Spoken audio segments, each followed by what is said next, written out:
কেমন আছো বন্ধুরা? আমি অনিন্দিতা। আমার অনির পাঁচমিশালি চ্যানেলে সবাইকে স্বাগত জানাই। বৃষ্টি হলেই মনটা কেমন ইলিশ ইলিশ করে, তাই না?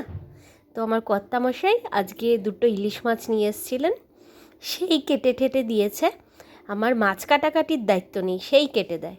তো সেই ইলিশ মাছ দিয়ে আজকে তেল ভাপা ইলিশ বানাবো। তো তার জন্য যা যা লাগছে: সর্ষে, দই, কাঁচা লঙ্কা, নুন, হলুদ, লঙ্কার গুঁড়ো, এই ব্যাস, আর কিছু না। খুব সিম্পল এই রান্নাটা। মিক্সিতে পরিমাণ মতো সর্ষে নিয়ে নিলাম 4-5টা ঝাল কাঁচা লঙ্কা, আর তার মধ্যে 3 চামচ ঘরে পাতা টক দই দিয়ে দিলাম। দিয়ে ভালো করে মিক্সিতে পেস্ট করে নিলাম, কোনো রকম দানা না থাকে। আর আমি না সর্ষেটা একটু উষ্ণ গরম জলে নুন দিয়ে ভিজিয়ে রেখেছিলাম, তাতে না তিতো ভাব হয় না। তোমরা ট্রাই করে দেখো এই ট্রিকটা। এবার মাছটার মধ্যে নুন, হলুদ, ঝাল লঙ্কার গুঁড়ো দিয়ে ভালো করে মাখিয়ে মিনিট 15-20 জন্য রেখে দিলাম, যাতে নুনটা ভালোভাবে ঢুকে যায়। এবার তারপরে ওর মধ্যে সর্ষে বাটাটা দিয়ে ভালো করে মেখে নিলাম।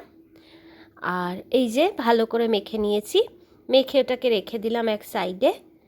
আর যেই কলা পাতাটা এনেছিলাম, সেই কলা পাতাটাকে টুকরো টুকরো করে কেটে সেই কলা পাতার দুপাশে সর্ষের তেল হালকা করে লাগিয়ে আগুনে সেঁকে নিলাম। এতে না কলা পাতাটা সেঁকে নিলে আগুনে নরম হয়ে যায়, বাঁধতে গেলে সুবিধা হয়, ফেটে যায় না। তো বন্ধুরা, তোমরা এই তেল ভাপা ইলিশটা ট্রাই করো। ভালো লাগলে লাইক, কমেন্ট, শেয়ার করো, আর আমাকে জানিও যে কেমন হয়েছে। রান্না করে আমাকে জানাবে, অবশ্যই জানাবে।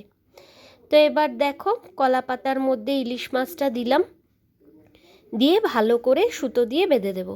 দেখো কি সহজেই ফোল্ড করা যাচ্ছে, পাতাটা সফট হয়ে গেছে, তাতে আর অসুবিধা হয় না, মানে ফেটে ঠেটে যায় না পাতাটা। তো এবার বেঁধে নিলাম। কোনো এক্সট্রা পাতা থাকলে সেটা কাঁচি দিয়ে কেটে নিতে পারো। এবার ভালো করে একটা সাদা সুতোর সাহায্যে বেঁধে নিচ্ছি।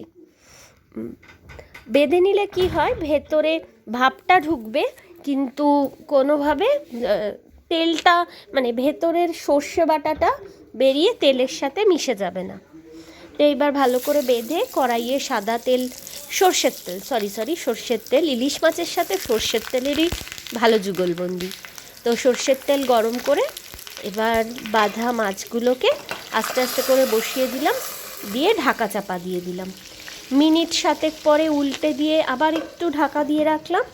ঢাকা দিয়ে রাখলেই, বের করলেই দেখা যাবে আমাদের ইলিশ মাছ রেডি। গরম গরম ভাত আর ইলিশ মাছ বৃষ্টির দিনে জাস্ট জমে যায়, অসম। তোমরা বন্ধুরা প্লিজ ট্রাই করো আর জানিও আমাকে কেমন লাগলো। টাটা।